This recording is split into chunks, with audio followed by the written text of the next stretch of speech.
Video like जरूर कर लीजिए और ऐसे वीडियो लगातार फ्री में पाने के लिए चैनल को तुरंत सब्सक्राइब कर लीजिए और बेल आइकन को जरूर टैप कर लीजिए ताकि आगे भी सारे वीडियो आपको मिलते रहे। यूट्यूब में फॉलो करते हैं तो प्लीज ये वाला फ्री टेलीग्राम चैनल जरूर ज्वाइन कर लीजिएगा। सारे नोटिफिकेशन सारे अपडेट यहीं पे आते हैं, ध्यान रखिए। नमस्कार दोस्तों, हिस्ट्री के एक और लेक्चर में आपका स्वागत है। आज हम लोग करने वाले हैं चोल साम्राज्य। ठीक है, अब हिस्ट्री खत्म हो जाएगी। इसके बाद अब मैं आपके लिए लेके आ रहा हूँ 500 एंशिएंट हिस्ट्री के MCQ। ठीक है, ये आपको कल संडे है, शायद मैं कल दे दूंगा आपको। बढ़िया से उसको प्रिपेयर कर डालना। ये सुनिए प्लीज़, अगर नहीं कल चाहिए तो मुझे ये बता दो किसकी अभी प्राचीन भारत का इतिहास नहीं हुआ है पूरा रिवीजन। एक बार पूरा रिवीजन कर लो, फिर उसको अगर करो, या अगर कल चाहते हो तो कल दे रहा हूँ। पूरा एंशिएंट हिस्ट्री प्लेलिस्ट बनी है, वो पढ़ डालो, प्लस 500 क्वेश्चन लगा डालो। उसके बाद कुछ नहीं करना है, मज़ा करना है। एंशिएंट हिस्ट्री कवर हो जाएगी, इससे बाहर कुछ नहीं मिलेगा। ठीक है, चलिए शुरू करते हैं। और अभी तक प्लीज़ UPP से लेटेस्ट न्यूज़ को यार टेलीग्राम पे सब्सक्राइब कर लो, सारे नोटिफिकेशन वहीं आते हैं। बाकी आप इसके नोट्स लेना चाहते हो, हमारा ग्रुप ज्वाइन करना चाहते हो कंप्लीट तैयारी के लिए UPP से 2024 हो, 25 हो, BE हो, RA हो, सबके ग्रुप्स हमारे चल रहे हैं। बेहतरीन प्रिपरेशन आपकी हो जाएगी। तो चलिए शुरू करते हैं वीडियो को। तो चोल साम्राज्य का संस्थापक कौन था? विजयालय। संस्थापक कौन था? विजयालय। कौन था? विजयालय। चोल साम्राज्य का संस्थापक विजयालय। ठीक है। वास्तविक संस्थापक राजाराज प्रथम को माना जाता है। वास्तविक संस्थापक किसको माना जाता है? राजाराज प्रथम को। अंतिम शासक राजेंद्र तृतीय। अंतिम शासक राजेंद्र तृतीय। तो तीन चीज़ें आपने पढ़ी। क्या पढ़ी? संस्थापक कौन है? विजयालय।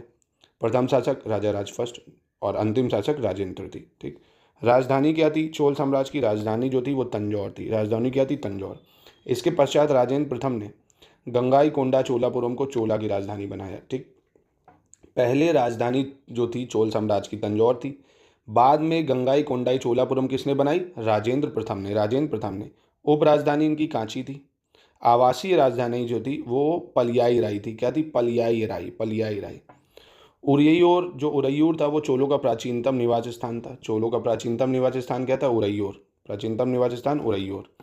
तंजौर चोलों का उत्कर्ष केंद्र भी रहा है, जो कि राजधानी थी पहले। राष्ट्रीय चिन्ह इनका क्या था? बाघ था। आपको ये दिख रहा होगा, बाघ। सामंत जो थे चोल पल्लवों के सामंत थे। चोल जो थे, जो भी हमने इससे पहले लेक्चर में पल्लवास नहीं पढ़े, पल्लवों के सामंत थे चोल। और चोलों के सबसे प्रबल शत्रु कल्याणी के पश्चिमी चालुक्य। कौन थे? कल्याणी के पश्चिमी चालुक्य। जैसे हम लोग ने बादामी चालुक्यास पढ़ा था, ऐसे कल्याणी चालुक्यास जो थे पश्चिम के, वो चोलों के क्या थे? सबसे प्रबल शत्रु। ठीक है, तो एक बार फिर से देख लेते हैं। संस्थापक याद रखना है, विजयालय था। वास्तविक संस्थापक राजाराज प्रथम था। अंतिम संस्थापक राजेंद्र तृतीय था। राजधानी तंजौर थी। बाद में राजेंद्र प्रथम ने गंगाईकोंडाई चोलापुरम कर दिए। उप राजधानी कांची थी। आवासीय राजधानी पलियाई राई थी। उरैयूर चोलों का प्राचीनतम निवास स्थान था। तंजौर चोलों के उत्कर्ष केंद्र था। राष्ट्रीय चिन्ह बाघ था। सामंत चोल पल्लवों के सामंत थे और चोलों के सबसे प्रबल शत्रु कल्याणी के पश्चिम चालुक्य। ठीक है, चलिए आगे बढ़ते हैं। विजयालय के बारे में जान लेते हैं। विजयालय, इसकी उपाधि क्या थी? इसके अभिलेखों में इसे तंजई कोंड और परकेशरी कहा गया है। विजयालय को क्या कहा गया है? तंजई कोंड और परकेशरी। विजयालय को क्या कहा गया है? तंजई कोंड और परकेशरी। 850 ईस्वी के लगभग विजयालय के नेतृत्व में चोल सत्ता का पुनरुत्थान प्रारंभ हुआ। और विजयालय पल्लवों का सामंत था। विजयालय कौन था? पल्लवों का सामंत था। उसने पल्लव एवं पांड्या दोनों ही राज्यों से प्रतिस्पर्धा करते हुए एक स्वतंत्र चोल राज्य की स्थापना कर ली थी। विजयालय जो था वो पल्लवों का सामंत था। पल्लव और पांड्या दोनों ही राज्यों से प्रतिस्पर्धा करके स्वतंत्र चोल राज्य बनाए। पांड्यों को हराकर विजयालय ने तंजौर पर अधिकार कर लिया और उसने तंजौर में दुर्गा का मंदिर बनवाया। ठीक है, पांड्यों को हराया था किसने? विजयालय ने। फिर तंजौर में अपना चोल साम्राज्य की स्थापना कर दी।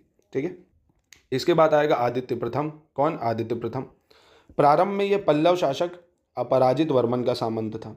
अपराजित वर्मन का सामंत था ये, परंतु बाद में आदित्य ने श्री पुरविम्यम के युद्ध में अपराजित वर्मन की हत्या कर 890 ईस्वी में तोंड मंडलम पर अधिकार स्थापित कर लिया। और इसी उपलक्ष्य में उसने कोदंडराम की उपाधि धारण करी। कोदंडराम की उपाधि किसने धारण करी? आदित्य प्रथम ने। आदित्य प्रथम ने। इसी समय से चोल पल्लवों का शासन समाप्त कर स्वतंत्र हो गए थे। चोल जो थे पल्लवों का शासन समाप्त कर स्वतंत्र हो गए। और आदित्य प्रथम के तकोलम लेख में एक सूर्य ग्रहण का भी उल्लेख हुआ है, तकोलम अभिलेख में। और यह सूर्य ग्रहण से मतलब नहीं कब पड़ा। परारांत प्रथम फिर आते हैं कौन? परांतम प्रथम। कौन? परांतम प्रथम। तो विजयालय, आदित्य प्रथम, फिर परांतम प्रथम। परांतम प्रथम 919 ईस्वी से 921 में उत्तर मेरूर से प्राप्त 2 अभिलेखों में ग्रामीण स्थानीय प्रशासन का विस्तृत विवरण मिलता है। प्रथम सर्व सत्ता संपन्न जो चोल शासक थे वो परांतक प्रथम था। प्रथम सर्व सत्ता संपन्न चोल शासक कौन था? परांतक प्रथम। कुछ इतिहासकार इसे ही चोल सत्ता का वास्तविक संस्थापक भी मानते हैं। इसने वेल्लोर युद्ध में पांड्या एवं सिंघज राजाओं की सम्मिलित सेना को हराया था। ठीक है, कि इसको पांड्या और सिंघल राजाओं की, सिंघल ये जो श्रीलंका टाइप के क्या श्रीलंकन राजा थे, और मदरा पर अधिकार कर लिया था। इसी उपलक्ष्य में उसने मुदराई कोंड की उपाधि धारण करी थी। परांतक प्रथम ने कौन सी उपाधि धारण करी थी? मुदराई कोंडम की उपाधि धारण करी थी। ठीक है, राष्ट्रकूटों पर विजय प्राप्त करने के उपलक्ष्य में वीर चोल की उपाधि धारण करी। वीर चोल की उपाधि कब धारण करी? जब राष्ट्रकूटों पर विजय पाई। हेमगर्भ एवं तुलाभार नामक यज्ञों का संपादन किया। परांतक प्रथम ने श्रीलंका पर भी असफल आक्रमण किया था। इसने आक्रमण श्रीलंका पर भी करा था। परांतक प्रथम के ही काल में ऋग्वेद के भाष्यकार वेंकट माधव हुआ करते थे। जो ऋग्वेद के भाष्यकार थे वेंकट माधव, ये उसी के शासनकाल में होते थे। इसने शिव की उपासना के लिए धब्र सभा का निर्माण कराया था। इसने चिदम्बरम के शिव मंदिर को स्वर्ण से भी भर दिया था। चलिए नेक्स्ट। परांतक प्रथम को राष्ट्रकूट शासक कृष्ण तृतीय ने 949 ईस्वी में तकोलम युद्ध में पराजित कर तोंड मंडलम पर अधिकार कर लिया, और इसी उपलक्ष्य में कृष्ण तृतीय ने कांची और तंजौर के दमनकर्ता की उपाधि भी धारण करी थी। ठीक है, नेक्स्ट। नाथ मुनि जो थे वो 10वीं शताब्दी के प्रसिद्ध संत थे, जिन्हें चोल शासक परांतक प्रथम का समकालीन माना जाता है। नाथ मुनि को क्या माना जाता है? चोल शासक परांतक प्रथम का समकालीन भी थे। नाथ मुनि ने न्याय तत्व, पुरुष निर्णय और आपका योग रहस्य जैसे ग्रंथों की रचना की है। नाथ मुनि ने क्या लिखा? न्याय तत्व, पुरुष निर्णय और योग रहस्य। उन्होंने प्राप्ति का सिद्धांत दिया है, जिसका अर्थ है ईश्वर के प्रति समर्पण, नाथ मुनि ने। ठीक है, और नाथ मुनि नामल्लावार, ये सब नामल्लावार के गीतों से भी प्रभावित थे। ठीक है, अब आ जाता है गंधरादित्य। कौन? गंधरादित्य। गंधरादित्य की पत्नी सौम्येन्द्र महादेवी थी, वह उत्तम चोल की माँ थी। ठीक है, आरिंज का पुत्र परांतक द्वितीय था, जो सुंदर चोलों के नाम से भी जाना जाता था। तो सुंदर चोलों के नाम से कौन जाना जाता था? इसमें बस एक चीज याद रखो, गंधरादित्य, गंधरादित्य। ठीक है, फिर आता है परांतक द्वितीय या सुंदर चोल। परांतक द्वितीय या सुंदर चोल विशेष प्राचीनतम चोल ताम्रानुशासन, जो कि ताम्र अभिलेख था, परांतक द्वितीय के ही हैं। जो प्राचीनतम चोल ताम्रानुशासन मिलते हैं वो इसी के मिलते हैं। सुंदर चोल ने भी श्रीलंका पर आक्रमण किया था। उसकी पत्नी वनावन महादेवी उसकी मृत्यु के बाद सती हो गई थी। अब इसने भी श्रीलंका पर आक्रमण करा। तिरुवलंगोड़ लेख में परांतक द्वितीय के सुशासन की प्रशंसा में लिखा गया है, उसने संसार में बुराई को हटाने के उद्देश्य से ही जन्म लिया था। परम शय होते हुए भी वह बुद्ध धर्म के प्रति उदार था। ठीक है, देखिए चोला चेरा पांड्या से कम आता है, प्रश्न आता भी है तो बस ये आएगा, उसकी राजधानी वगैरह। ये चोला चेरा पांड्या से इतने प्रश्न नहीं आते, इसलिए इसको हल्का आएंगे भी तो अभी ये राजा राज प्रथम, राजेंद्र प्रथम और उसकी उपाधियाँ, और राजाधिराज प्रथम, बस। और ये राजाओं से ज़्यादा पूछते हैं, तो हल्का आज ब्रीफ ले लेते हैं। ये लेक्चर से ज़्यादा आपको सवाल कम मिलेंगे, तो पर इंपॉर्टेंट है तो पढ़ लेते हैं थोड़ा बहुत, मतलब सिलेबस का पार्ट है। उसकी प्रशस्ति में भगवान बुद्ध ने उसके बलवान तथा समृद्ध होने की प्रार्थना की गई है। सुंदर चोल पुत्र जो था वो आदित्य द्वितीय की हत्या उत्तम चोल ने करी थी। अंत में पुत्र वियोग में परांतक द्वितीय की अपने कांची स्थल स्वर्ण प्रसाद में मृत्यु भी हो गई, भैया पुत्र मोह में ही मर गया। फिर आता है उत्तम चोल। चोलों के प्राचीनतम स्वर्ण एवं रजत सिक्के उत्तम चोल के ही समकालीन हैं। चोलों के जो प्राचीनतम स्वर्ण एवं रजत सिक्के हैं वो किसके हैं? उत्तम चोल के ही समकालीन हैं। परांतक द्वितीय के बाद उत्तम चोल ही राजा बनता है। परांतक द्वितीय के बाद कौन राजा बनता है? उत्तम चोल। वस्तुतः उत्तम चोल ने परांतक द्वितीय को बाध्य किया था कि वह अपने छोटे पुत्र राजकेशरी अरुमोल्लीवर्मन के स्थान पर उसे अपना उत्तराधिकारी बनाए। राजा राज प्रथम ने गृह युद्ध से बचने के लिए उत्तम चोल से समझौता कर लिया था, और इसके बाद उसके पुत्रों के स्थान पर उत्तम चोल ही शासक बना। वह इस समय से युवराज के पद पर कार्य करने लगा, और उत्तम चोल के पश्चात उपरोक्त समझौते के अनुसार राजा बन गया। तो इसमें कुछ देखो, टू बी वेरी फ्रैंक, इसमें कुछ ज़्यादा भी आपको याद नहीं करना है, बस अभी आपको ये याद रखना है, एक बार बस पढ़ लो। विजयालय था, आदित्य राज प्रथम था, ये सब राजा थे, ये जस्ट रीड करना है। ठीक है, हाँ अब ये आपको याद करना पड़ेगा राजा राज प्रथम के बारे में, इससे सवाल आ सकता है। ठीक है, तो राजा राज प्रथम, इसका मूल नाम क्या था? अरुमोल्लीवर्मन। इसने राज्यभिषेक के अवसर पर यह उपाधि धारण की थी। जब इसका राज्यभिषेक हो रहा था तब इसने यह उपाधि धारण करी थी, अरुमोल्लीवर्मन। तेलंगी कुलांतक कलिंग विजय के उपलक्ष्य में इसने धारण करी थी, तेलंगी कुलांतक की उपाधि। फिर सिंगलांतक सिंघल विजय के उपलक्ष्य में। जयगोंड पांड्या विजय के उपलक्ष्य में। ये इंपॉर्टेंट है यार, ये मैचिंग में आपको मिल सकता है। जयगोंड की उपाधि पांड्या विजय के उपलक्ष्य में, सिंगलांतक की उपाधि सिंघल विजय के उपलक्ष्य में, तेलिंग कुलांतक की कलिंग के उपलक्ष्य में। ठीक है, चीनी स्रोतों में राजा राजा को लोब्स लोब्स कहा गया। क्या कहा गया? Lobes lobes. नीलकंठ शास्त्री महोदय के अनुसार जो नाम है उपाधि तो इतिहास की संगीत है, मतलब ठीक है। वनावन महादेवी का पुत्र अरुमोली वर्मन राजा राज प्रथम के नाम से 985 ईस्वी में चोल गद्दी पर बैठता है। चोल गद्दी पर कब बैठता है? 985 ईस्वी में। इसे चोल साम्राज्य का वास्तविक संस्थापक माना जाता है, राजा राजा प्रथम को। ये याद रखना, आपसे पूछ सकता है कि चोल साम्राज्य का वास्तविक संस्थापक किसे मानते हैं, तो राजा राजा प्रथम को, जिसने चोल राज को साम्राज्य में बदल दिया। उत्तरी श्रीलंका को और मालदीव पर विजय प्राप्त करने वाले प्रथम चोल शासक कौन थे? राजा राज प्रथम थे। लोक महादेवी दंत शक्ति विंटकी राजा राज की प्रधान राजधानी। ठीक है, चलिए अब राजेंद्र प्रथम के बारे में देखते हैं। ये भी इंपॉर्टेंट है, आपको याद रखना पड़ेगा, इंपॉर्टेंट है। उपाधि क्या की थी? गंगकोंड। गंगा घाटी अभियान की सफलता जब इन्होंने पाई थी तब इन्होंने अपनी उपाधि रखी गंगकोंड। उपनाम क्या था? इतिहासकार स्मिथ ने इसे दक्षिण का नेपोलियन कहा है। बहुत इंपॉर्टेंट पॉइंट है, बस यही सब पॉइंट आपको याद रखने जो मैं बता रहा हूँ, बस इन्हीं में से मिल जाएगा। दक्षिण का नेपोलियन किसे कहा जाता था? राजेंद्र प्रथम को। किसको? राजेंद्र प्रथम को दक्षिण का नेपोलियन कहा जाता था। राजेंद्र प्रथम योग्य पिता के योग्य पुत्र थे। नीलकंठ शास्त्री महोदय राजा राज एवं राजेंद्र की उस सारणी में रखते थे जिसमें मकदूनिया के फिलिप एवं सिकंदर महान। राजा राज ने अपने जीवन काल में ही 1012 ईस्वी में राजेंद्र को अपना उत्तराधिकारी नियुक्त कर दिया था और राजेंद्र प्रथम ने अपने शासन काल में प्रारंभ में ही राजाधिराज प्रथम को युवराज घोषित कर दिया था। ठीक है, अब जो अभिलेख है राजेंद्र प्रथम के कहाँ मिलते हैं? एक तो आपका तिरुवलंगोड़ अभिलेख, तिरुवलंगाड़ू अभिलेख।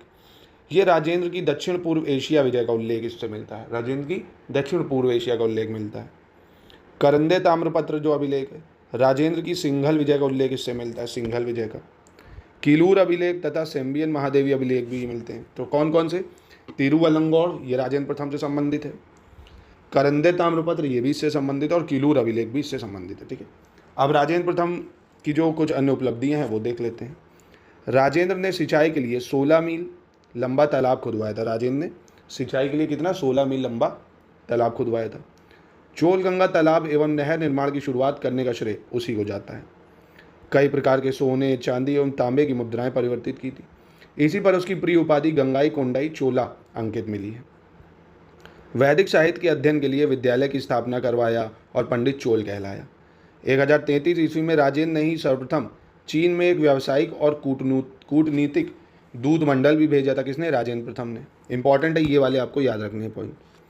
कंबोडिया के खमेर राजा के साथ राजेंद्र प्रथम ने मित्रता स्थापित की थी और करंदे ताम्रपत्र के अनुसार कंबोज के राजा ने अपनी राजलक्ष्मी की रक्षा हेतु रथ भेजकर राजेंद्र प्रथम से मित्रता की याचना की थी। ठीक है, अब आ जाता है राजा धीराज प्रथम जो कि 1044 से 1052 रहते हैं। इनकी उपाधि क्या भैया? बहुत सारी उपाधियाँ इन्होंने ली है। भूपेंद्र चोल, विजय राजेंद्र, वीरा राजेंद्र वर्मा, आहा व मल्लुकुलंतक, क्या क्या नाम है यार, आहा वल मुल्कुलंतक, कल्याणपुरम मंडसोल, अश्वमेध्याजानी। ठीक, राजाधिराज की मृत्यु कोप्पम के युद्ध में हुई थी। कब? कोप्पम के युद्ध में हुई थी। ठीक दोस्तों, एक चीज़ बता रहा हूँ मैं, देखिए ध्यान से मेरी बात सुनिए। इस चैप्टर से अगर भौतिक किस्मत खराब हुई तो शायद आएगा भी तो एक क्वेश्चन आ जाएगा जो मैं बता रहा हूँ, जो मैं नहीं करा था। ठीक है, तो मैं चोला चेरा पांड्यास को छोड़ दिया था मैंने, मेरे कोई समझ नहीं आया, मैं चाहे जितना इसको रट लूँ मैं भूल जाता था।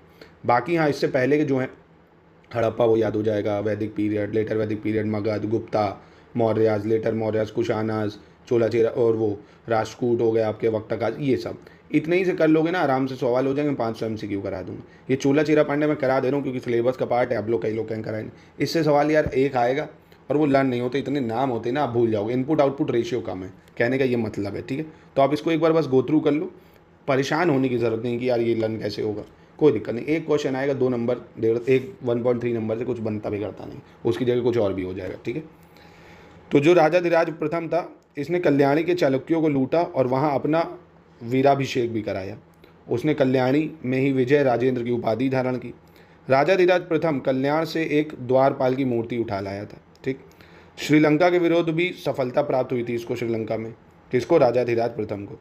और राजाधिराज प्रथम ने एक अश्वमेघ यज्ञ भी किया था। उसने युवराज का पद पुत्रों को ना देकर अपने भाई राजेंद्र द्वितीय को दिया था। मतलब ये आपसे पॉइंट पूछ सकता है कि कौन सा राजा था जिसने अपने पुत्रों को ना देकर अपने भाई को दिया, तो राजाधिराज प्रथम ने अपने भाई राजेंद्र द्वितीय को शासन दिया, ना कि अपने पुत्रों को। अब कोयम युद्ध जो हुआ, फिर कोयम युद्ध क्षेत्र में राजेंद्र द्वितीय ने अपना वीराभिषेक एवं राज्याभिषेक किया और शासक बना। उसने प्रकेशरी की उपाधि धारण की थी। इसी के समय 1055 ईस्वी में चोल देश में अकाल भी पड़ा था। फिर आता है वीरा राजेंद्र प्रथम। अब वीरा राजेंद्र अपने एक अभिलेख में कहता है कि उसने 1068 ईस्वी में काडाराम को आग से जला डाला और शैलेन शासक से अपने पैरों की पूजा करवाई थी। किससे? शैलेन शासक से। वीरा राजेंद्र की पश्चिमी चालुक्य नरेश सोमेश्वर प्रथम से भी युद्ध हुआ था इसका। किससे? सोमेश्वर प्रथम से। और 1066 ईस्वी में उस दूसरे कुंडल संगम युद्ध में चालुक्यों को पराजित भी किया था। सोमेश्वर ने तुंगभद्रा नदी में डूबकर आत्महत्या कर ली थी। तुंगभद्रा नदी में डूबकर आत्महत्या कर ली थी। उसने तुंगभद्रा नदी के तट पर अपना एक विजय स्तंभ तथा रायचूर के करडिल ग्राम में एक विजय स्तंभ स्थापित कराया था। वीरा राजेंद्र ने सिंघल नरेश विजय बाहु को भी पराजित किया था। 1067 ईस्वी के एक लेख से ज्ञात होता है कि वीरा राजेंद्र ने तिरुमुकुडल में एक वैदिक अध्ययन केंद्र स्थापित किया था।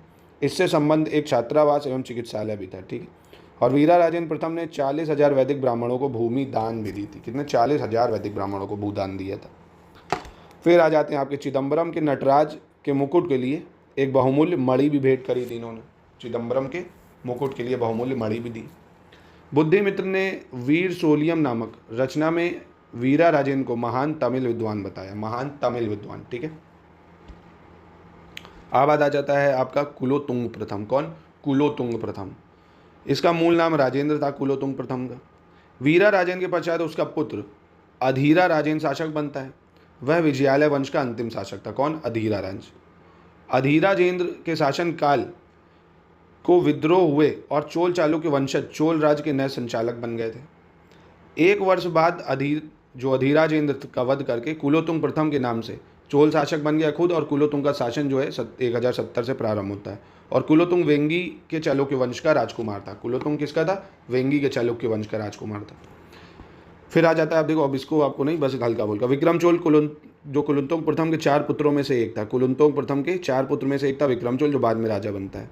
और कुलोतुंग प्रथम के द्वारा रामायण और तमिल भाषा में अनुवाद करने वाले लेखक कम्मन को आश्रय दिया गया था। चोल राजा कुलोतुंग प्रथम ने 1077 में 72 व्यापारियों का दूत मंडल चीन भी भेजा था। ठीक है। अब ये चोल के कुछ प्रशासन है जो आपको याद रखने, इससे यहाँ सवाल बन सकता है। चोल प्रशासन के अध्ययन हेतु मुख्य स्रोत जो है चोलकालीन अभिलेख हैं। चोल अभिलेखों में राजा के लिए पेरूमाल या पेरूमल आदिगल का प्रयोग होता है। राजा के लिए पेरूमाल या पेरूमल। चोल प्रशासन के शीर्ष पर सम्राट होता था जो कि प्रशासन का केंद्र बिंदु था। राजाधिराज प्रथम ने अपने अभिषेक चालुक्यों के कल्याणपुरा में तथा राजेंद्र द्वितीय के कोप्पम युद्ध में किया था। ठीक है। अब आ जाता है आपका युवराज के बारे में। चलिए अब देखते हैं युवराज के बारे में। देखिए, युवराज कोई भी प्रशासन हो, युवराज तो हर शासन में रहता ही था। युवराज भाई जो राजा का बेटा होता था, तो चोल प्रशासन में भी था। चोल प्रशासनिक ढांचे में राजा के बाद सबसे प्रमुख स्थान युवराज का ही होता था, क्योंकि बाद में वही राजा बनेगा। और चोल इतिहास में एक बद्धमूल परंपरा बन गई थी। बद्धमूल परंपरा। अब बद्धमूल परंपरा क्या है? ये होती कि जो सम्राट होगा अपनी मृत्यु से पूर्व ही युवराज की नियुक्ति कर देता था। उसी को बद्धमूल परंपरा बोलते थे। जैसे उदाहरण के लिए राजा प्रथम ने राजेंद्र प्रथम को और राजेंद्र प्रथम ने राजाधिराज को युवराज नियुक्त किया था। भाई राजा प्रथम ने राजेंद्र प्रथम को करा, राजेंद्र प्रथम ने राजाधिराज को कर दिया। अब इस पद पर नियुक्ति का आधार योग्यता एवं उपयुक्तता थी, ना कि ज्येष्ठता की, बड़े होने पे। जो ये नहीं होगा कि राजा का बड़ा बेटा ही राजा बनेगा, नहीं, जो उच्चिष्ट होगा। मतलब देखा ना बाहुबली पिक्चर देखी, जो भल्लाल देव होता बाहुबली, बड़े से मतलब नहीं है, जो श्रेष्ठ होगा। स्वयं कनिष्ठ राजाधिराज इस पद पर नियुक्ति से इस मत की पुष्टि हो जाती कि राजाधिराज प्रथम ने युवराज का पद पुत्रों को न देकर अपने भाई राजेंद्र द्वितीय को दिया था। क्यों? क्योंकि वो भैया ज़्यादा कौशल होंगे उनमें। ठीक है। नौकरशाही ब्यूरोक्रेसी की बात करते हैं। बर्टन स्टाइन ने चोल साम्राज्य में एक विकसित अधिकारी तंत्र के अस्तित्व को नकार दिया था, जो कि सत्य है। मतलब कोई अधिकारी नहीं थे, जैसे मौर्य नहीं अमत्याज ये सब होते थे, नहीं, ऐसा कुछ नहीं था। प्रशासनिक अधिकारियों को अराइन उपाधि से संबोधित किया जाता था। किससे? जो प्रशासनिक अधिकारी तो होते थे उसे अराइन उपाधि दी गई थी। और चोल पदाधिकारियों को नगद वेतन के स्थान पर क्या दिया जाता था? जीवित भूमि खंड दिया जाता था। मतलब भूमि दी जाती थी, नगद वेतन नहीं देते थे। और चोल प्रशासन में केंद्रीय पदाधिकारियों की कई श्रेणियाँ थी। जैसे पेरूनंदम, यह सबसे ऊपर की श्रेणी के कर्मचारी होते थे। शीरुदनम सबसे नीचे की श्रेणी के कर्मचारी थे। उड़नकूटम, इसका सामान्य अर्थ सदा प्रस्तुत समूह है। यह राजा का निजी सहायक था जो कि सदा राजा के समीप रहता था। फिर ओले एवं ओले नायागम, ये क्या होता था? ओले एवं ओले नायागम। ओले नामक अधिकारी राजा के आदेशों का कच्चा मसौदा तैयार करता था जिसकी जांच ओले नायागम करता था। फिर आता है श्रीमुख। ये स्थानीय संस्थाओं को दिए गए राजा के आदेश होते थे। स्थानीय संस्थाओं को जो राजा आदेश देता था उसे श्रीमुख कहते थे। वेलम क्या होता था? राजमहल के सेवक को वेलम कहते थे। राजमहल का जो सेवक होता था उसे वेलम कहते थे। अब आता है प्रांतीय प्रशासन कैसा होता था, ये देख लेते हैं। प्रशासनिक इकाइयाँ। चोल साम्राज्य दक्षिण भारत का सबसे बड़ा साम्राज्य था। जो चोल साम्राज्य दक्षिण भारत का सबसे बड़ा साम्राज्य था, ठीक है।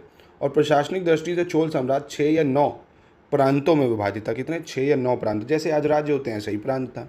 और मंडलम का विभाजन कमिश्नरियों के तुल्य कोटम या वलनाडु में हुआ था। जो मंडल है उसका विभाजन कमिश्नरियों और वलनाडु में हुआ था। राजा राज प्रथम के काल में वलनाडु को पुनर्संगठित किया था। अब वलनाडु मतलब ये सब जो प्रांत होते थे उन्हीं को। और कोटम का विभाजन नाडु, जो जिला होता था, जिले को नाडु कह दिया, वलनाडु प्रांत हो गए। नाडु चोल प्रशासन की बुनियादी इकाई थी। नाटू सुना है ना? नाडु वो नाटू है, ये नाडु है।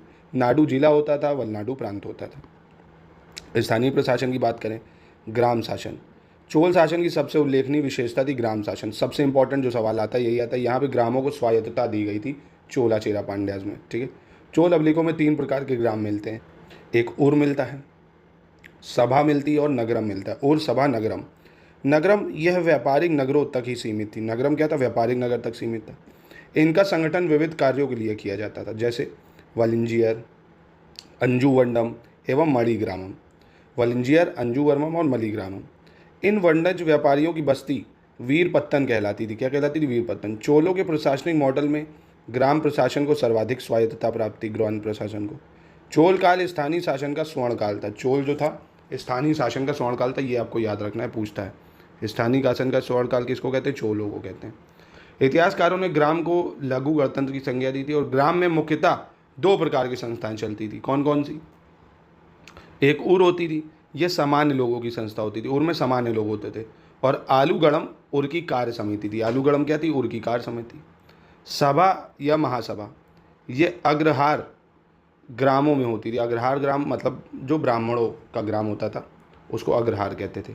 ऐसे ब्राह्मोदय या मंगलम भी कहलाते थे। इसको क्या कहते थे? ब्राह्मोदय को मंगलम भी कहते थे। इस महासभा या सभा का चोलकालीन अभिलेखों में विस्तृत उल्लेख भी मिलता हमको। पेरुंगुरी, ये सभा को कहा जाता था पेरुंगुरी। पेरूमक्कल, सभा के सदस्यों को पेरूमक्कल कहते थे। सभा के सदस्यों को पेरूमक्कल, पेरुंगुरी सभा को। वरियम किसको कहते थे? पूछ ले तो सभा की समिति थी जो जिसके सदस्य वरिया पेकुरा मल्ला कहलाते थे। वरिया पेरूमक्कल, वरिया पेरूमक्कल कहलाते थे। महाजन, ब्राह्मणों से निर्मित एक संस्था जो कि ग्राम प्रशासन हेतु जिम्मेदार थी, उसको महाजन कहते थे। फिर वॉरियर हो गया तुम्हारा, सभा द्वारा किसी कार्य विशेष के लिए नियुक्त व्यक्ति वॉरियर कहलाता था। क्या कहलाता था? वॉरियर। वो वारियम था, ये वॉरियर है जो युद्ध वगैरह लड़ेगा, ठीक है। समिति की सदस्य योग्यता क्या थी? समिति की जो सदस्य योग्यता थी वो 35 से 70 वर्ष थी। कितनी थी? 35 से 70 वर्ष। एक वेद एवं उसके भाष्य का ज्ञाता होता है। एक वेद एवं उसके भाष्य का ज्ञाता हो, मतलब जो कोई कम से कम 4 वेदों में एक वेद जानता हो, भाष्य का ज्ञाता हो। शूद्रों के संपर्क से दूषित ना हो कि भैया सूद छू लें तो दूषित हो जाए। पिछले 3 वर्षों से उसका चुनाव वारियम के लिए ना हुआ हो, मतलब वारियम जो होता था उसके लिए ना हुआ हो। 1/4 यानी 1.5 एकड़ भूमि का मालिक हो तथा उसका अपना निजी आवास हो। ये योग्यता थी समिति के सदस्य बनने के लिए। अपराधी, चरित्रहीन, समिति की आय व्यय में घोटाला करने वाला ना हो। चयन पद्धति कैसी होती थी भैया? सदस्यों का जो चयन है एक अबोध बालक द्वारा लॉटरी पद्धति के आधार पर होता था। मतलब लॉटरी के आधार पर होता था चयन। मतलब ये ना हो कि राजा सिर्फ सेलेक्टेड लोगों को चुनता है, तो इसको अवॉइड करने के लिए लॉटरी के आधार पर चुना जाता था। कार्यकाल जो समिति का होता था 360 दिन होता था। 1 वर्ष बाद पुनः नए सदस्यों की नियुक्ति होती थी। समिति के सदस्यों को पारिश्रमिक के रूप में कुछ भी नहीं मिलता था भैया, कुछ भी नहीं मिलता था। ग्राम प्रशासन से संबंधित समितियाँ क्या हैं जो ग्राम प्रशासन से संबंधित थी?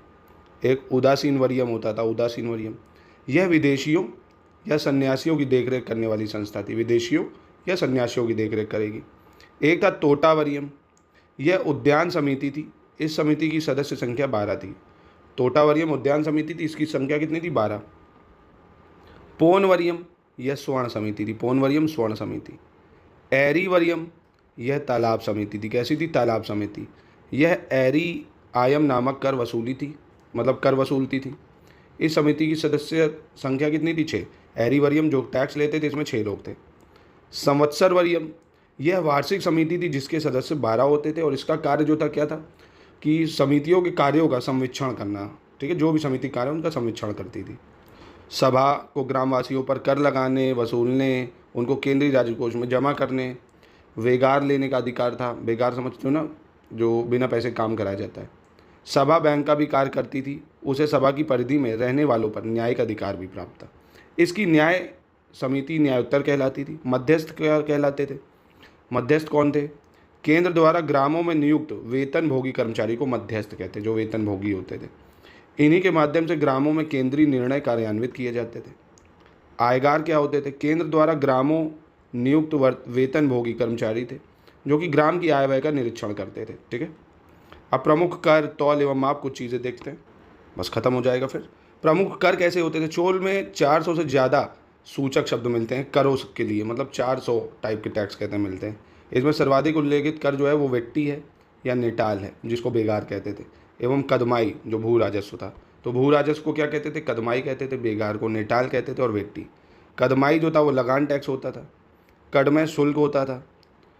पाड़ी कावल, क्या पाड़ी कावल? ये गांव की रक्षा के लिए लिया जाने वाला कर था।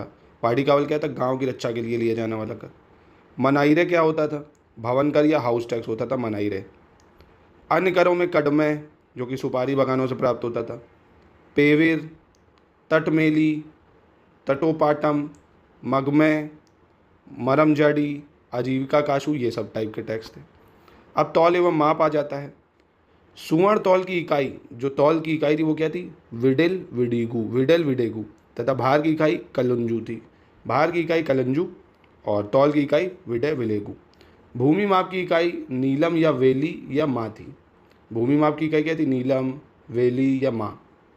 कोल जो था वो लट्ठा एवं कली अन्य इकाइयाँ थी। कोल, लट्ठा, ये सब अन्य इकाइयाँ हो जाती थी। कोल किसकी? तौल की। चोल काल से संबंधित कुछ वन लाइनर अब देखते हैं, चैप्टर खत्म। राजा राजा प्रथम की माता का नाम क्या था? वनावन महादेवी, और पिता का नाम सुंदर चोल। ठीक, राजा राजा चोल ने राजकीय अभिलेखों के आरंभ में ऐतिहासिक भूमिका देने की प्रथा चलाई। इसका मूल नाम अरिमी क्या था? अरिमोली वर्मन था। कर्नाटक से मिले एक अभिलेख से इसे नारायण चोल कहा गया। क्या कहा गया इसे? नारायण चोल। किसको? राजा राज प्रथम को। राजा राज प्रथम ऐसा चोल शासक था जिसने सर्वप्रथम भूमि की पैमाइश 1000 ईस्वी में करवाई और भू राजस्व का निर्धारण किया। चोल शासक राजा राजा प्रथम ने श्री विजय के शैलेंद्र वंश के शासक श्रीमार विजय तोंग वर्मन को नागपट्टनम में बौद्ध विहार के निर्माण की अनुमति दी थी। चोल गंगम तालाब का निर्माण राजेंद्र प्रथम ने करवाया था। किसने कराया था? राजेंद्र प्रथम ने कराया था। चोल शासक राजेंद्र द्वितीय युद्ध भूमि में राजा घोषित हुए थे। राजेंद्र द्वितीय क्या थे? युद्ध भूमि में क्या राजा घोषित हुए थे। और राजेंद्र चोल ने पाल नरेश महिपाल प्रथम को पराजित किया था। किसको? पाल नरेश महिपाल प्रथम को। चोल काल के दौरान भू राजस्व विभाग उनके आय का प्रमुख स्रोत होता था। जो भू राजस्व विभाग था प्रमुख स्रोत था। कर या तो राजशाही नौकरों के द्वारा या फिर गांव के ग्रामीण अधिकारों द्वारा दिया जाता था। नेक्स्ट, चोल प्रशासन की सबसे छोटी इकाई कुर्रम थी। सबसे छोटी इकाई क्या थी? कुर्रम।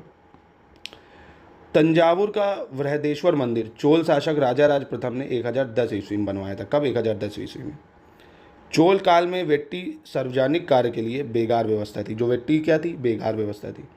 चोल राजा शैव मत के संरक्षक थे और चोल प्रशासन में उदय कोटम नामक अधिकारी राजा के सहायक होते थे। उदय कोटम जो राजा के जनसंपर्क अधिकारी के रूप में कार्य करते थे। ठीक, चोल वंश की प्रशासनिक प्रणाली की अद्वितीय विशेषता ग्राम स्वायत्ता का विकास थी। तो ग्राम स्वायत्ता चलाने वाला एकमात्र प्रशासन था चोल वंश। ये सवाल आता है आपके, कई बार आ भी चुका है। तो ये था चोलास के बारे में। जैसा कि बताया, कुछ फैक्ट आप बस देख लो, बाकी एमसीक्यूज में हो जाएंगे कवर। चोल से इतना ही है क्योंकि इसमें इनपुट आउटपुट रेशियो कम है। रट्टू ज़्यादा, लर्न ज़्यादा करो और क्वेश्चन कम आता है। 1-2 आता है तो उसकी जगह इतनी मेहनत करना मुझे सूटेबल नहीं लगता। बाकी मैंने पढ़ा दी है, आपको जैसा ठीक लगे आप कर लो। कुछ फैक्ट जो बताएं उसको देख लो। बाकी अब हम लोग करेंगे एमसीक्यू, क्योंकि ये राष्ट्रकूट वर्ग सब मैं करा चुका हूँ। अब एंशिएंट हिस्ट्री के मिलेंगे आपको 500 एमसीक्यू। फिर नया लेक्चर मंडे से शुरू हो जाएगा आपका। मैंने डिसाइड कर लिया मिडीवल हिस्ट्री। ठीक है, मध्यकालीन भारत कराऊंगा पहले, क्योंकि उससे सवाल काफ़ी आने लगे हैं, चाहे पीसीएस हो चाहे आरओ हो। ठीक है, पर पहले कल आपको मैं एंशिएंट हिस्ट्री के एमसीक्यू कराऊंगा। नमस्कार।